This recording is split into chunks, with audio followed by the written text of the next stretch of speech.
ભયંકર દુઃખ હતું. ડોક્ટરોએ ના પાડી દીધી તેને. રાત્રે વિશ્વાસી મેલડી માતાજીનું નામ લીધું. જય માતાજી મિત્રો, હું છું આપનો વાલેડો સુરેશ પ્રજાપતિ અને અત્યારે વિશ્વાસી મેલડી માતાજીના મંદિરે દર્શન કરવા માટે આવ્યો છું. અહીંયા એમપી થી માણસો દર્શન કરવા માટે આવ્યા હતા. ભાવિ ભક્તો, માતાજીનો વિશ્વાસ હશે. એમનો દીકરો જે 5-7 વર્ષનો ટ્રેક્ટરમાં જે ટ્રેક્ટર ચાલુ હતું ખેતીવાડીમાં, એમાં ચાલુ ટ્રેક્ટર માંથી નીચે પડી ગયો હતો ને અહીંયા ખોપરી પાસે કપાર પાસે ટાંકા આવ્યા હતા. ડોક્ટર પાસે લઈ ગયા, દવાખાને લઈ ગયા. ડોક્ટરે કીધું આમાં 35 થી વધારે ટાંકા આવશે, આખું અલગ જ થઈ ગયું છે.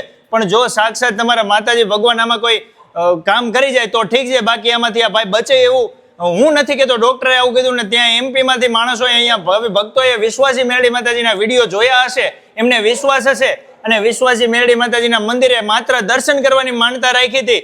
બાકી એમને શ્રીફળની ને તાવાની જે માનતા રાખી હોય, પણ અહીંયા દર્શન કરવા માટે આવ્યા હતા.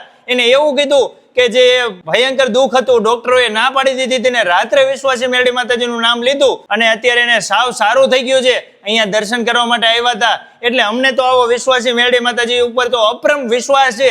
દુનિયામાં ડોક્ટરો ગમે ના પાડી દે, પણ જો સાચી શ્રદ્ધા અને સાચો વિશ્વાસ હોય ને તો સાહેબ તમારે માનતા રાખવા માટે અહીંયા આવવાની જરૂર નથી. વિડીયોના માધ્યમથી તમે માનતા રાખી લ્યો.